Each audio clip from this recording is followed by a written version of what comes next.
합시다. 잘하겠습니다.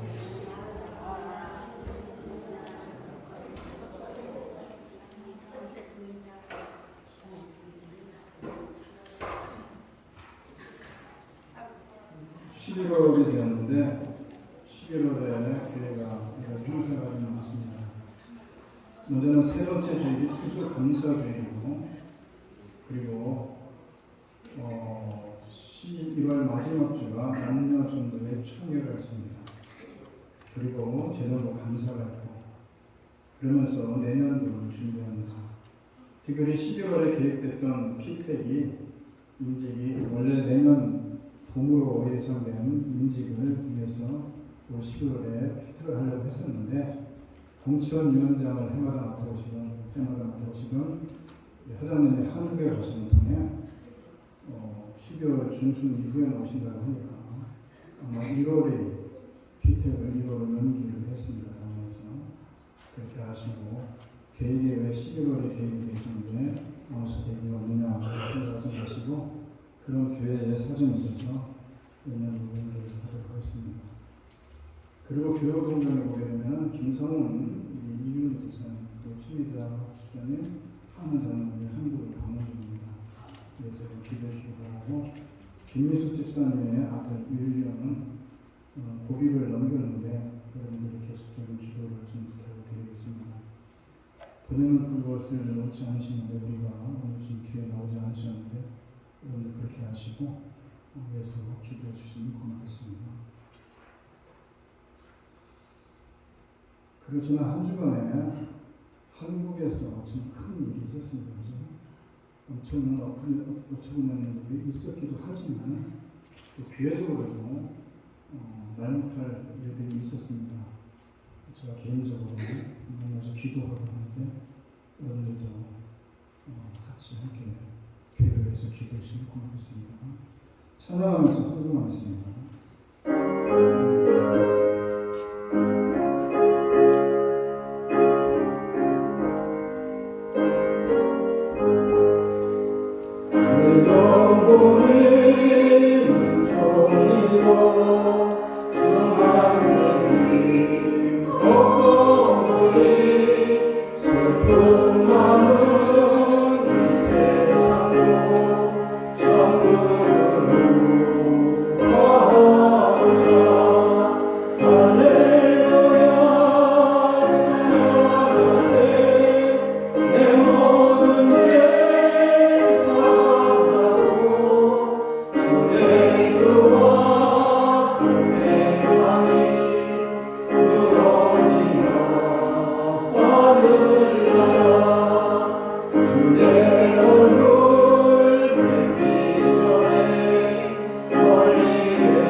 하나님 바다 건너 거기에서 들려오는 소식을 접할 때에 우리의 마음이 찢어지고 아프고 또 여러 가지 슬픔을 주체할 수 없을 정도의 황망한 일들을 우리가 지난주에 겪으면서 정말 그 슬픔을 당한 자들을 위해서 우리가 기도하오니 하나님께서 그 젊은이들의 영혼을 받아주시고 주님의 품에 안아주실 뿐만 아니라 정말 먼저 떠난 자녀들을 바라보면서 슬픔에 잠겨있을 귀한 부모들의 심령을 주께서 헤아려 주시고 정말로 세상에 줄 수 없는 위로가 그들에게 있게 해주셔서 정말 그들의 마음속에 정말 참된 평안이 있게 하시고 참된 위로가 있을 수 있도록 성령이 함께 하시고 은혜를 베풀어 주셔서 특별히 답답한 마음을 바라보면서 답답한 일들을 우리가 생각하면서 정말 어찌할까 모르지만은 주님께서 우리 조국을 불쌍히 여겨주시고 아버지 긍휼을 베풀어 주셔서 차후에 이런 일들이 다시금 생겨나지 않도록 주께서 미안히 막아주시고 우리가 그를 위해서 함께 기도할 수 있도록 우리들을 귀한 가운데 주님이 함께하여 주셨소서. 정말로 그의 풍안을 기회적으로도 슬픔을 당한 가족도 있고 또 어려움을 당한 가족들도 있고 또 자녀의 수술을 두고 저를 고민을 넘기며 주님께 감사하며 회복을 위해 기도하는 신령도 있습니다. 하나님 그 모든 일을 기억해 주시고 슬픔을 당한 자들에게는 위로해 주시고 눈물을 닦아주시며 정말로 길게 기도하며 간구하는 아들의 아버지 캐롤에 기도하는 어머니 기도가 하늘의 산달이 되어져서 점점 회복에 놀라운 축복이 있게 하여 줄 뿐만 아니라 어려움을 겪고 있는 자들, 그런 몸이 솟지 못한 자들, 이곳에 나와 있지만 참으로 주님 건강치 못한 자들 주께서 기억하여 주시고 그들에게 건강으로 돌이켜 주셔서 우리가 함께 건강한 모습을 함께 예배하며 주께 영광을 돌릴 수 있도록 성령이 함께하여 주셔서 우리들의 가정을 주께서 기억하여 주시고 우리들의 일터를 주께서 기억하여 주시며 우리들의 자녀들을 기억해 주셔서 한 주간의 삶 속에 정말 그들이 어렵고 힘든 일이 아니라 주님 주시는 놀라운 일들 속에서 기쁨과 감사가 넘쳐나는 복된 시간들이 되어주시도록 성령께서 우리들의 가정을 주장해 주시고 일터에 개입해 주시며 우리들의 자녀를 주께서 앞길을 열어주시는 놀라운 역사가 있게 하여 주셔서 오늘도 주님 것을 구별해서 드려주는 귀한 예물들입니다. 참으로 주님에게 귀하게 받아주시고 주님 나라에서 귀하게 쓰임받는 예물들 뿐만 아니라 드려진 손길 위에 주님께서 물건을 허락해주시고 풍성을 얹어주시고 넉넉함을 더하여 주셔서 정말 한 주간의 삶이 복되게 하여 주셨소서.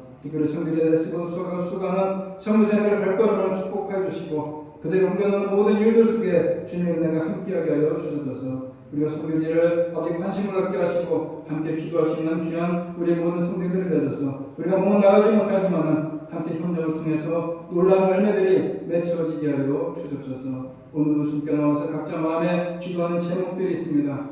하나님 그 모든 기도에 귀를 기울여 주시고 응답의 기쁨이 넘쳐나는 귀한 예배가 되게 하여 주옵소서. 예배의 시선을 주님께 부탁합니다. 주님께서 기뻐 받아 주시고 우리들에게 하는 은혜의 시간이 되기를 간절히 바라고 예수님의 이름으로 기도드립니다.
Let us pray.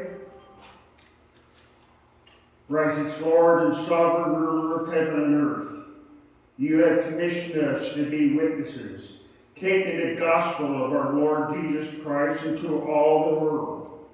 Help us first and foremost to be faithful evangelists right where we are. Make us effective heralds of your truth, beginning in our own families and our neighborhoods, and then extend our testimony in accord with your plan, even if that takes us to the uttermost parts of the world. It is obvious that no one can put faith on display without works. Our Lord himself taught that every tree is known by its own fruit. And we cannot rightfully claim a faith that saves when there's no evidence of regeneration, conversation, transformation, or sanctification. In that sense, the view from outside can be telling of what is inside. Those who have been justified will act justly, yet we confess that we are not perfectly just. We are fallen, error-prone, sinful creatures. And yet, Lord, you have justified us completely, instantaneously, by imputing to us a perfect righteousness. You credit us with merit that is not our own, Christ's own spotless righteousness by faith. You don't count our transgressions against us.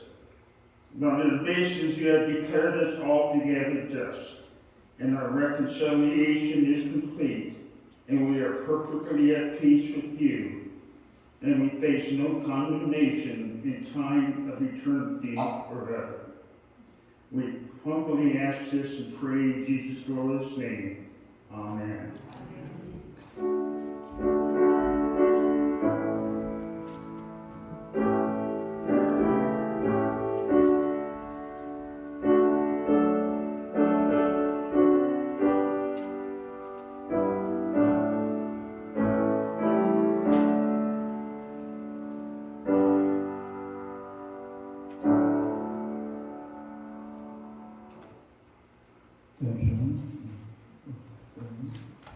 오늘 말씀은 시편 42편입니다.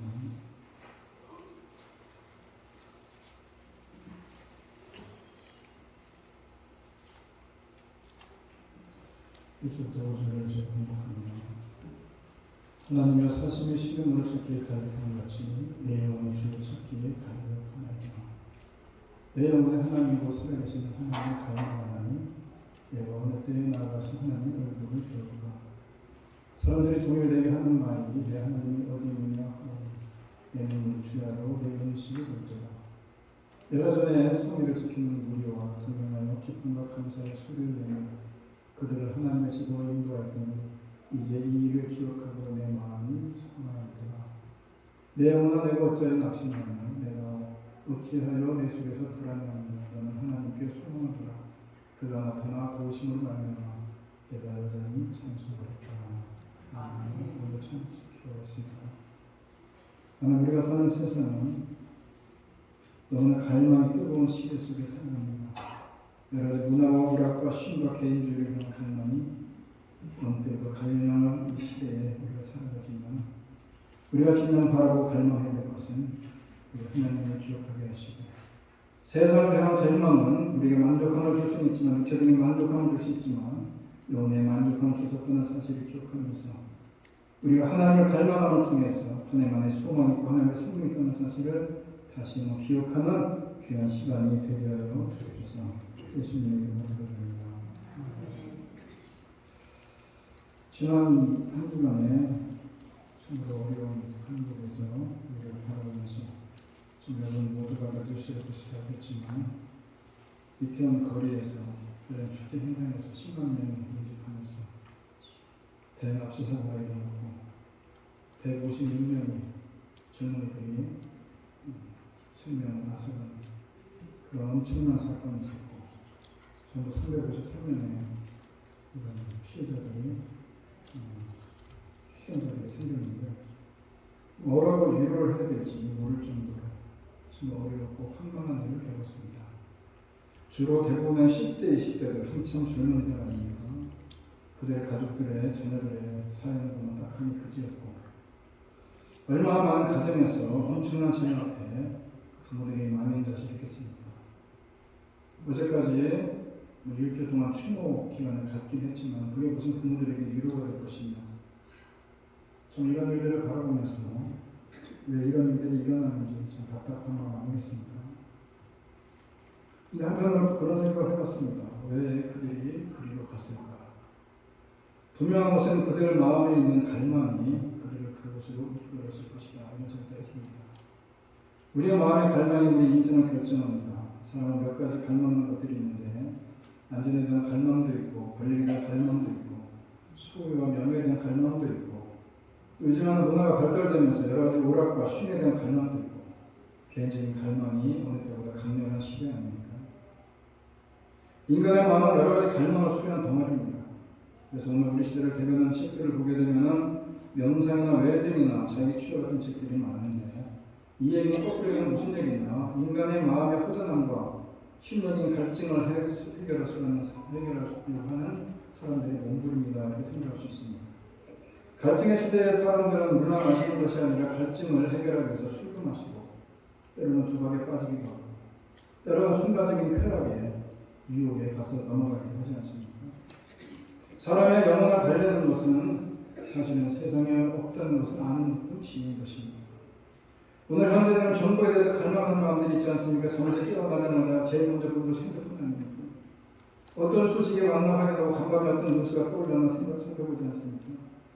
정보에 대한 호기심이 사람에게 참으로 강한데 그런데 사람에게 더욱 소중한 것은 정보에 대한 갈망보다는 영적인 갈망이 더 있어야 된다는 것입니다. 잠에서 깨어나자마자 성령의 음성을 들으려고 주님의 뜻을 찾는 마음이 있어야 된다 이런 얘기겠습니다. 주님을 갈망하는 마음이 있어야 되지 않겠습니까? 세상을 갈망하는 사람은 세상으로 나갈 수밖에 없는 것이고 세상의 부르기 때문에 세상의 마음을 뺏기는 것이고 노세 아내가 소돔성이 망하는 와중에서도 미련을 버리지 못하고 소돔성을 향하여 돌아갔다가 소돔기둥이 되는 것처럼 세상에 대한 갈망이 너무 커서는 안 된다 이겁니다. 세상 장망성이라고 하지 않습니까? 세상을 향한 갈망하는 마음은 세상과 함께 끝이 나고 마는 것입니다. 하나님의 자녀들은 영적인 갈망이 있어야 된다 이런 얘기예요. 우리는 날마다 좋은 거 먹고 좋은 집에 살기 원하고 도전 환경을 사모하지만은 그렇다고 환경이 나를 온전히 만족시켜주지 못한다 이런 얘기입니다.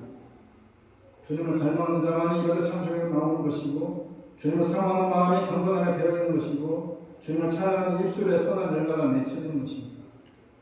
우리가 갈망하는 주님은 우리에게 돈도 필요치 않고 수고하지 않아도 영원히 배부르게 만들고 만족을 주시고 영생을 주시고 그래서 주님을 갈망하는 sinh命이 되어야 되지 않겠습니까?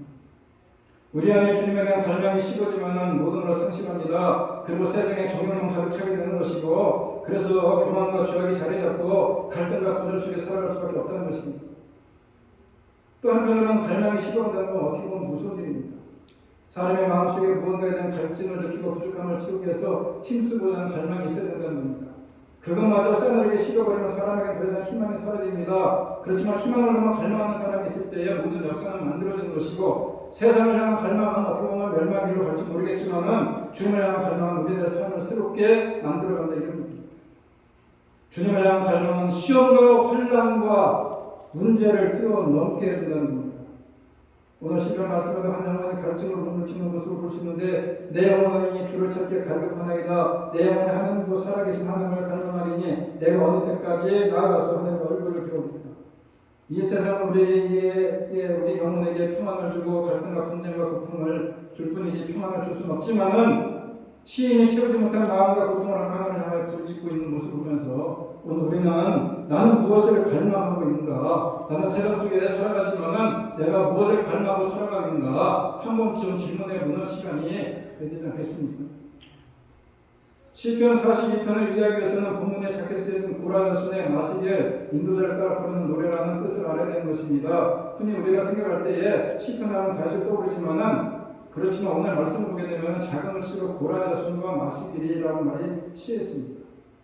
고라자손이라는 말을 이해하기 위해서는 고라자손이 누군지를 알아야 되는데 고라자손은 민수기 16장에 나오는 그 고라에 대한 얘기입니다. 레위 자손인데 고압 자손인데 레이 자손 중에 고압인데 고압의 자손 중에 고라가 나오는데 이 고라가 다단과 아비람과 오늘 부추겨가지고 우리도 같은 레이 족속인데 왜 아론의 계열만 제사장이 되고 제사를 드리고 우리도 똑같은 레이 족속인데 왜 우리는 성전에 가서 쉬는 일만 하고 왜 뼈가지고 힘든 일만 하느냐, 우리들에게도 제사장 특권을 주고 우리들에게도 제사 드릴 수 있는 특권을 달라, 이렇게 모세에게 항의하는 것을 보면서 모세가 그런 얘기를 합니다. 너희들의 행동은 분쟁 없는 일이고 성막에서 섬기는 일도 작은 일은 아니니까 그 일을 감당하라고 만류했지만은 결국 그들은 제사장님만이 할 수 있는 일을 자신들이 하려다가 모두 땅이 꺼져가지고 거기에 함몰돼서 죽임을 당하고 많은 그 고라의 후손들이 오늘 시편을 쓰는 겁니다.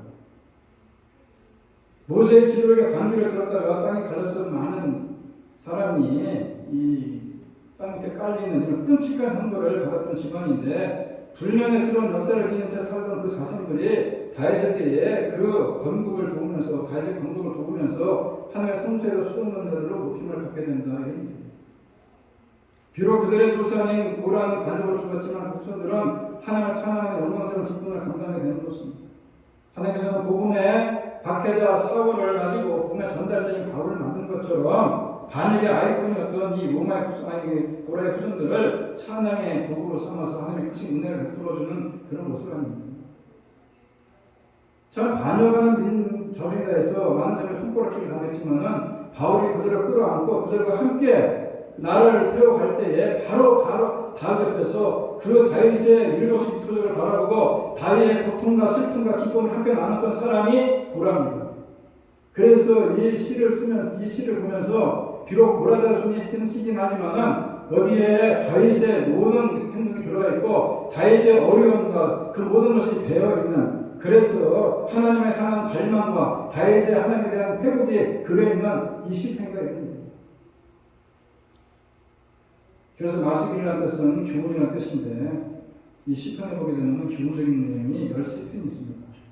어찌됐건 이 시편 42편을 읽다 보면은 이 찬양하는 사람들이 지금 성전에 못 올라가서 안타까운 모습이 보입니다.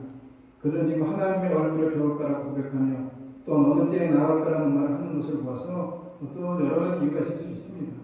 악한 자들에게 쫓기는 형편이 됐는지, 아니면 사울에게 쫓기는 형편이 됐는지, 아니면은 반역으로 인해서 지금 성전을 떠나가는 상황인지는 모르겠지만은 이런 여러 가지 불편한 일들 때문에 성전에 올라가지 못하고 이스라엘산, 헤르몬산, 요단 땅을 전전하면서 다니고 있는 상황이 그려져 있습니다. 이 고라 자손은 무척이나 성전에 찬양하고 싶었는데 그러나 찬양할 수가 없습니다. 그럴 수 없는 상황입니다. 그래서 답답하다는 것입니다. 본문에 등장하는 갈비라는 말과 참 잘 맞는 문장인 것 같은데, 갈급한 정도에 따라 열망이 강해지는 것입니다. 채워지지 않은 것에 대한 요구뿐만 아니라 유혹과 절망 가운데서도 경험하는 부족함에 대한 간절함이라는 것입니다. 그래서 갈급한 사람이 신앙을 찾는 사슴처럼 주님을 찾는다. 다윗은 일생 동안 하나님을 간절히 사랑하고 갈망했던 사람 아닙니까? 주님을 한 분만으로 열심히 찾고 찾는 사람 아닙니까? 사람이 부족한 것이 있어야 갈망하는 마음이 일어나는데, 시편 27편 4절을 보게 되면은 내가 여호와께 바라는 한 가지를 그것을 구하리니 곧 내가 내 평생에 여호와의 집에 살면서 여호와의 아름다움을 바라보면서 그의 성산에서 사모하는 것이다. 목동으로 살면서 엄청나게 외로웠던 다윗이 하나님을 찾았습니다. 고독했던 다윗은 하나님의 위로가 필요했습니다. 날마다 산이나 들이나 이에 사울에게 도망다니면서 혼자 지냈던 다윗이 하나님을 찾고 또 찾는 갈망하는 사람이 되었다, 이런 얘기입니다. 우리도 하나님을 갈망하는 사람이 되어야 되는 것입니다. 내게 있는 작은 것으로 인해서 하나님을 필요 없다고 말하지 말아야 된다는 것입니다. 내가 있는 것 작은 것들 금방 없어집니다. 내가 가진 모든 것이라고 생각해서 내가 있는 건강, 내가 있는 재물, 내가 있는 명예, 내가 있는 권력 오래가지 않는다는 것입니다. 우리와 영원히 함께 하시는 분은 하나님밖에 없다는 것을 기억한다면 우리가 하나님을 갈망해야지, 내 손에 쥐어진 것 그 몇 번 되지도 않는 그걸 묵혀주기 위해서 하나님을 필요 없다고 놓쳐버려서는 안 된다, 이런 얘기입니다. 오늘 시편 42편의 이야기는 다윗이 사울을 향해 피해 다니던 때 앵겔이 요셉의 몸을 뜯고 경험했던 갈급함의 경험들을 한번 추억하고 보면 이해가 쉬울 수 있습니다. 육체적으로 지쳐 있을지도 모릅니다. 그런데 그에게 있었던 갈급함은 영원한 갈급함이었을 것입니다. 사무엘상 23장에 보게 되면 26절에 이런 얘기 나옵니다. 사울의 산 이쪽으로 가며 다윗과 그 사람들은 산 저쪽으로 가며 다윗이 사울을 두려워하여 급히 피하려 했으니 이는 사울과 그의 사람들이 다윗과 그의 사람들을 에워싸고 잡으려 함이었더라. 목마른 사슴이 신에 맞춰서 헤매는 것은 지금 물을 먹지 않는 주 상황 때문에 찾는 거 아니겠어요? 고라자손이 목격하고 있는 상황이 그랬다는 것입니다. 고라자손이 다윗과 함께 생활하면서 다윗의 건국에 일조했던 다윗과 함께 했던 이 고라가 가만히 들여다보니까 이 사울을 항상 피해 다니는 모습이 참으로 사슴이 진정 물을 찾아 헤매는 것처럼 그가 갈급한 모습으로 하나님을 찾아가는 모습이 있더라 이런 얘기예요. 아무리 도망을 주변을 쫓아오는 사울 때문에 이 산으로 피했지만 또 저 산으로 쫓아오고 저 산으로 피하면 또 그 산으로 쫓아오고 이렇게 육신적으로 힘든 가운데서 다윗의 진짜 문제는 영원한 갈급함이었더라 이런 얘기입니다. 다윗이 느끼는 갈급함의 정도는 옆에서 바라보고 있는 고라자손이 이렇게 상황을 노래합니다. 하나님이여 사슴이 시장을 찾게 갈급함 같이 내 영혼이 주를 찾게 갈급하나이다. 내 영혼이 하나님이고 살아계시는 하나님을 갈망하나이다. 내 영혼이 지금 살아계시는 하나님을 갈망한다는 것입니다. 그저 하나님을 믿고 하나님의 존재에 대한 얘기만 할 것이 아니라 지금 나에게 필요한 것은 내 이 참 버거운 현실을 이 어려운 고민을 넘길 수 있는데 진짜 살아계신 하나님이 필요하다 이겁니다. 내가 지금 누군가 앉아가지고 노닥거리는 그런 하나님이 아니라 리빙 가드, 다시 말해서 살아계신 하나님이 계셔서 나에게 지금 역사해 주려 내가 좀 살동말동하는 이 시간이다 이런 얘기예요. 문제에 대한 절박한 시간 아닙니까? 그래서 우리말 성경에는 내가 어느 때까지 나아가서 하나님의 얼굴을 배울 거라고 나와 있지만은 내가 언제쯤 하나님을 만날 수 있겠습니까? 라는 얘기를 하는 것입니다. 하나님의 존재를 의심하는 것이 아니라 지금 필요한 것은 하나님의 존재가 아니라 이 순간에 지나가는 이 너무 버거운 지금의 현실을 바라보면서 내가 하나님을 만나지 않는 길이 보지 않는 그런 상황이라고 안타까운 마음으로 이야기하는 거 아니겠습니까? 그래서 시편 기자가 독자들에게 아주 중요한 통찰을 줍니다. 우리에게 필요한 것은 화석화 된 믿음이 아니라 그저 문자가 된 믿음이 아니라 그저 믿음 이구나 떠드는 믿음이 아니라 생생한 믿음이라는 것 아닙니까? 하나님이 아니라 살아있는 하나님을 얘기하는 것입니다. 살아계신 하나님 앞에서 우리는 하나님의 인재와 사랑을 느끼게 되는 것입니다. 신에게 있어서 이것은 몸이 물을 찾는 것만큼이나 자연스러운 것 아니겠습니까? 그런데 생생한 믿음을 상실하고 나니까 참으로 기가 막힌 상황이 벌어지는 것입니다. 3절에 사람들이 종일 내가 하는 일이 내 하나님 어디 있느냐 하오니 내 눈물이 주야로 내 음식이 되었고 다윗 입장에서 평생을 하나님을 섬긴 사람입니다. 그런데 네 하나님이 어디냐 이렇게 물어봅니다. 비치고 팔짝 뛰는 건 아니겠습니까? 하나님 분명히 계시다는 것을 믿는데 사람들이 조롱하는 겁니다. 나는 분명히 하나님을 믿는 믿음을 가지고 있는데 어떻게 증명해볼 방법이 없다는 것입니다. 여러분 엔게디에서 있었던 상황이 무엇인지 아십니까? 사무엘상 24장을 보게 되면 그런 얘기 나옵니다. 다윗이 엔게디 광야에 있다는 말을 듣고 사울이 3,000명을 동원해서 다윗을 찾아 헤맵니다. 찾아 헤매다가 용변이 급합니다. 그래서 불속으로 들어갔어요. 불속에서 누가 있었냐? 다윗과 그의 부하들이 거기에 숨어 있었는데 다윗 사울의 용변을 보고 있을 때 다윗 부하들이 다윗에게 참으로 저를 얘기해다 하나님 주시게다 죽여버리다 라고 얘기할 때 다윗이 옷자랑을 배웁니다. 그리고 사울이 용변을 다 끝내고 밖에 나갔을 때에 다윗이 뒤에서 소리칩니다. 내가 당신을 죽일 수 있었지만은 당신과 나 사이의 모든 일은 하나님이 심판하실 것이다. 나는 당신을 죽일 이유가 없고 당신 나를 왜 죽이려고 쫓아내는지 모르겠지만은 나는 당신 앞에 죄 지은 적이 없다. 그래서 내가 당신을 죽일 수 있었지만은 죽이지 않았다라고 베옷을 펴버립니다. 사울이 그걸 보고는 뭐라고 얘기합니까? 네 목소리가 진정 다윗의 목소리가 맞구나. 내가 얼마나 너한테 감사하게 되겠다. 나는 너를 악으로 갚으려 했는데 너는 나를 선으로 돕는다. 내가 다시는 너를 쫓아가지 않는다. 네가 진정 이스라엘의 왕이 될 것이다. 그래서 축복해 줄 겁니다. 그런데 어떻게 됩니까? 그 다음에 25장 26장에 보면 사울을 다윗을 죽이고 사울이 또 쫓아오고 이쯤 되어서는 다윗이 얼마큼 하나님을 신뢰하고 존중했으면 당신과 나 사이에 모든 것은 하나님이 심판하실 것이다. 나는 하나님의 판단에 맡기고 당신을 풀어주겠노라 라고 사무엘상 24장에서 말씀하는데 그 정도쯤 되면 하나님을 신뢰하고 존중했으면 하나님이 역사하셔야 되는 시간 아니겠어요? 그런데 이신 붙잡고 넘어가는 사울은 다시 다윗을 죽이려고 군사를 데리고 쫓아가고 다윗은 또 쫓겨나는 그런 상황입니다. 다윗이 아무리 신앙을 지키고 굳건하게 하나님을 믿고 신뢰해도 지금 그가 당하는 어려움이 좀처럼 나아지지 않습니까?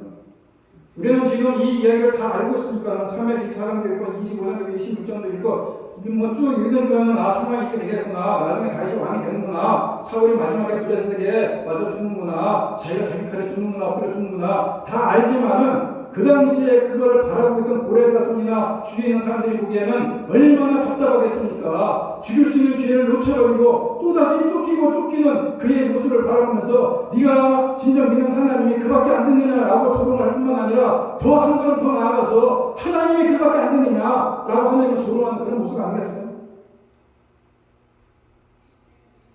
이에 그의 마음이 무너져내는 순간 아닙니까? 상처를 묵상하는 사람은 더 큰 상처를 받는 것이고 반역자 배신자를 묵상하고 사는 사람은 미움의 수렁에 빠져드는 것이고 원망과 불평을 일삼는 사람은 자신의 영혼이가 거로워지는 거 아니겠어요?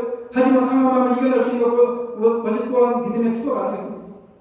다윗이 평생 하나님과 함께하고 하나님을 닮아가던 다윗이 세상 사람들이 아무리 그렇게 조롱을 한다 할지라도 그가 믿음의 추억을 하면서 믿음의 과거의 모습, 하나님이 그와 함께 했던 모습들을 추억하면서 그런 얘기를 하지 않습니까? 4절에 내가 전에 성의를 지키면 우리와 동행하여 기쁨과 감사의 소리를 내며 그들을 하나님의 집으로 인도했더니 이제 이 일을 기억하고 내 마음이 상한다.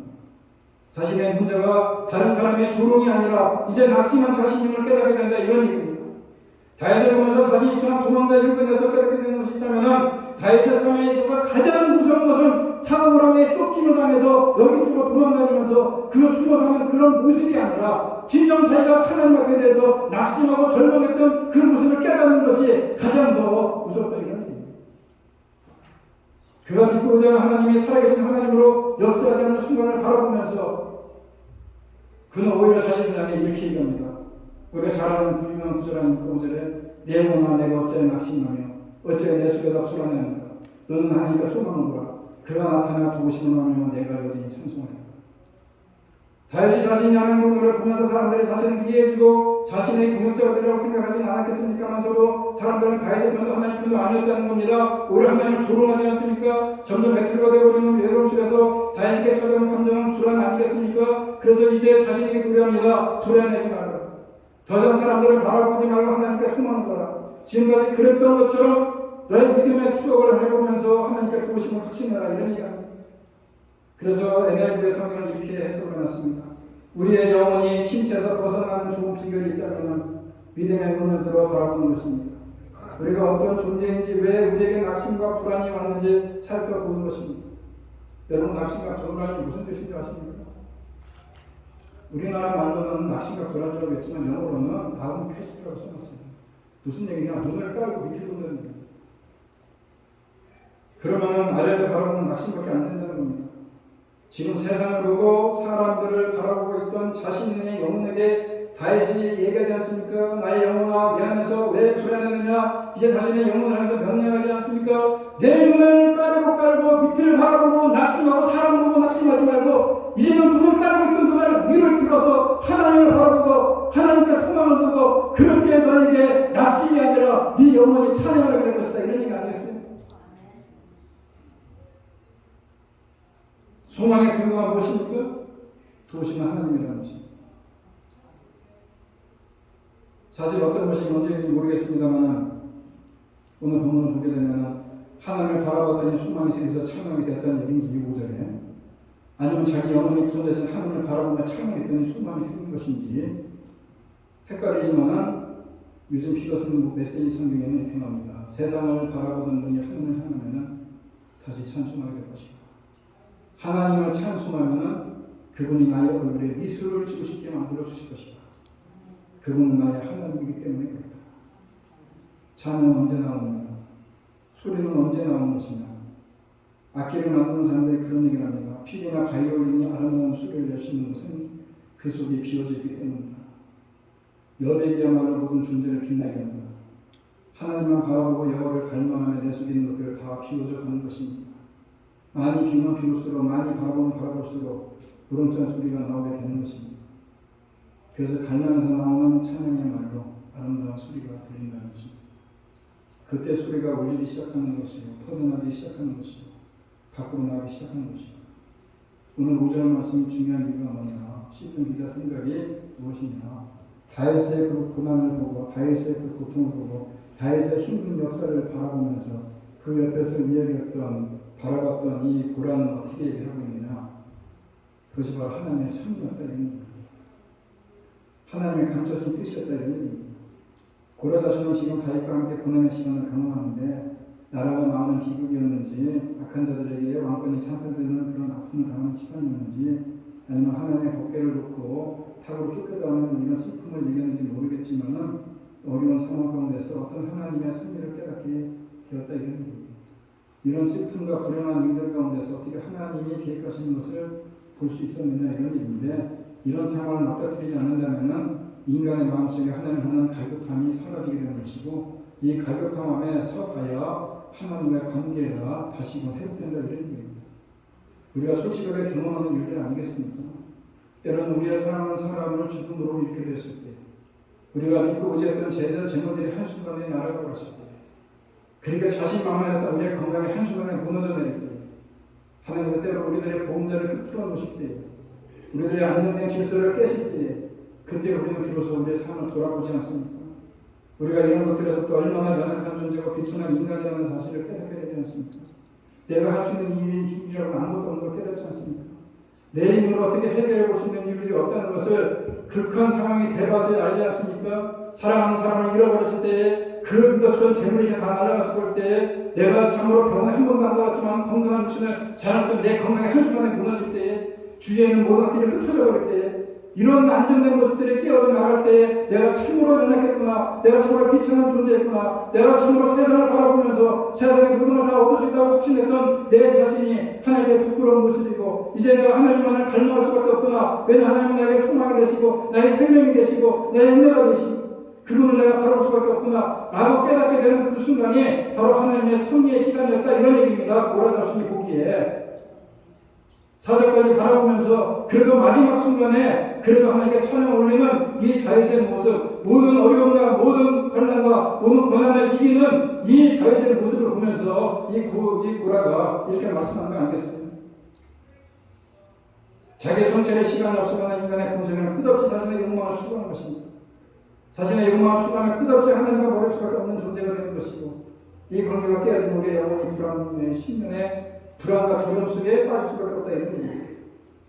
그래서 어려움은 어떻게 보면 우리를 돌아보게 하는 것이고 하나님과 관계를 다시 설정하는 것이 하나님의 축복일 수 있고 하나님의 성립 가운데 있다는 것을 깨닫게 되는 순간에 우리는 용기를 내어서 우리 영혼에게 이렇게 외칠 수가 있는 것입니다. 더 이상 낙심하지 마라. 더 이상 불안해하지 말아라. 너가 어렵고 힘든 일을 겪는 것은 하나님이 너를 사랑하시기 때문이고 너가 하나님과 멀어져 가는 것을 염려하는 것이고 거기에 하나님의 섭리가 포함되어 있는 것이다. 어렵고 힘든 일을 통해서 참으로 우리들을 돌아보면서 우리들의 믿음을 돌아보면서 참으로 믿음의 과거의 모든 것을 추억해보면서 내가 찾는 나 하나님 앞에는 너무나 비천하고 연약한 존재였구나. 내가 하나님을 갈망하지 않고는 이 땅에 살아갈 수 없는 존재구나 라는 것을 깨닫게 해주더라 이런 얘기예요. 인간들의 깨어진 하나님과 관계 속에서 비로소 알게 되는 거 아니겠습니까? 우리의 영혼이 하나님 안에 있을 때에 얼마나 행복한지 다윗과 고라 자손들에게 그렇지 않겠습니까? 마음껏 하나님을 찬양할 때가 얼마나 귀했는지 그때 얼마나 큰 하나님의 은혜가 있었는지 그때를 추억하고 나니까 지금 나에게 필요한 것은 다른 어떤 것도 아니고 하나님의 은혜더라 이런 얘기입니다.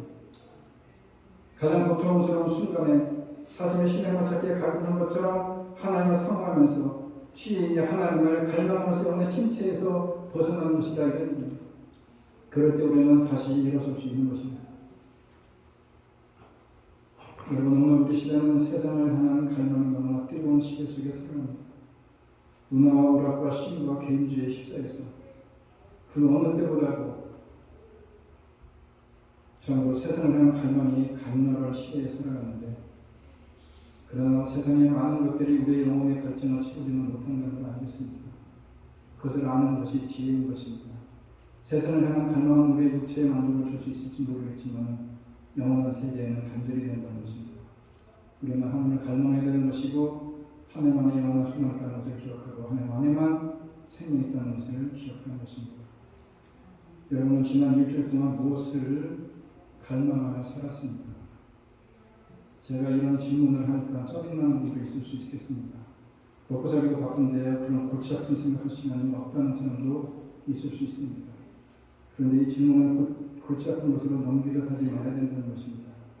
하나님을 갈망하는 사람만이 위기의 순간에 하나님을 바라볼 수 있고 하나님을 붙잡을 수 있고 하나님을 따라갈 수 있는 것입니다.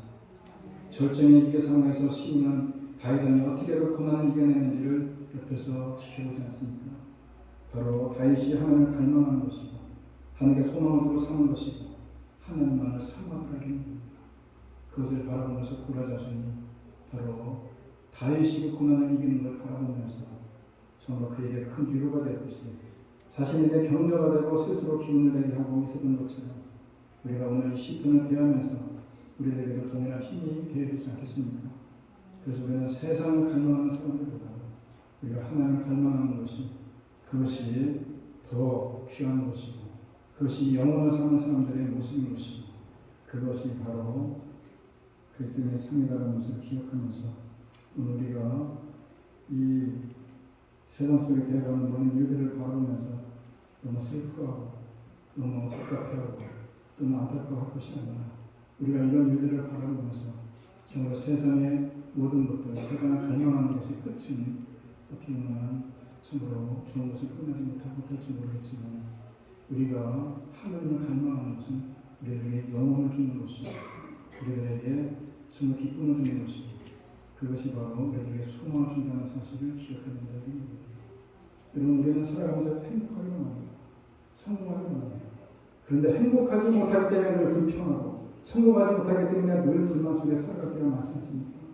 그렇지만 우리가 세상을 바라보고 행복을 갈망하고 성공을 갈망하기보다는 우리가 하나님을 바라보고 영혼을 갈망하고 산다면 우리들의 심령이 새로워지고 거룩해져서 그곳에 진정 감사가 넘쳐나는 것이고 그게 기쁨이 넘쳐나는 것이고 그게 진정한 평안함이 있다는 사실을 기억하면서 우리가 과연 무엇을 갈망하고 살아가실지 한 번쯤 질문하는 시간이 되어야 되지 않겠습니까? 사람이 살아가면서 바빠 죽겠는데 무슨 당신의 삶의 목적이 무엇이냐고 물어본다면 짜증날 수도 있겠지만 진짜 중요한 것은 우리가 어떻게 살아야 될 것인지 한 번쯤 생각해보는 것이 더 중요하다는 것입니다.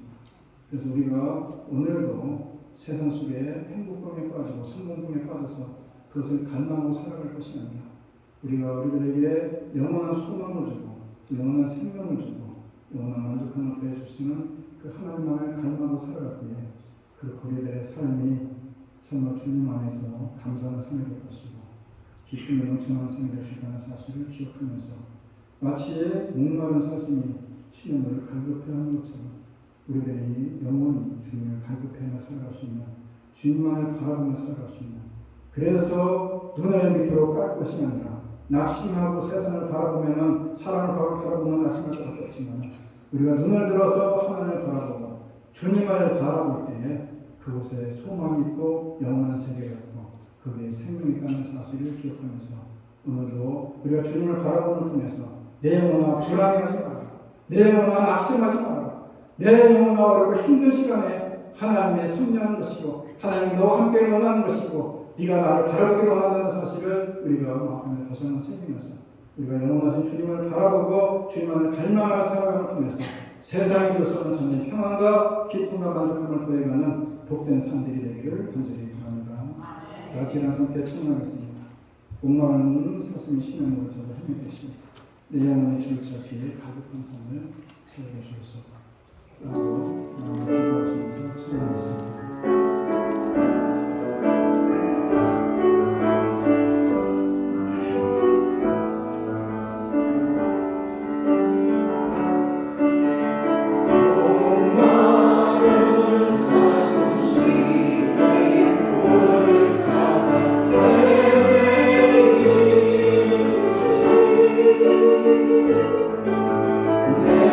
내 영혼 주를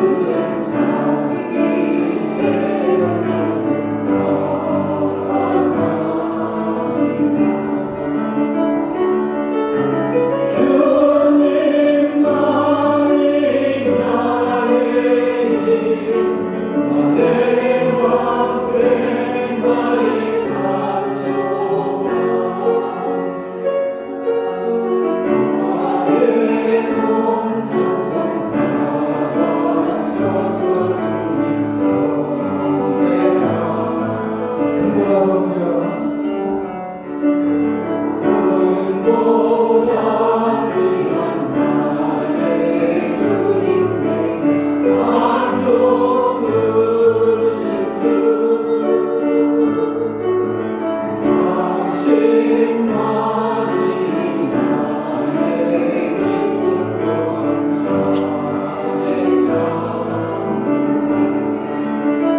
예수 그리스도의 은혜와 하나님 아버지의 극진하신 사랑과 성령님의 교통하심이 세상을 바라보며 세상 속에 갈망을 살아가는 삶이 아니라 주님을 바라보고 주님의 영혼의 갈망을 통해서 주님이 우리들에게 주시는 세상에 주시는 참된 만족함과 주님의 평안과 기쁨을 맛보며 살아가고 이 시간 자신의 마음에 다짐하며 이전을 나가는 주님의 백성들 머리머리 되어 뜨거운 가정과 일터와 자녀들을 위해 이제부터 영원토록 함께 있을지어다.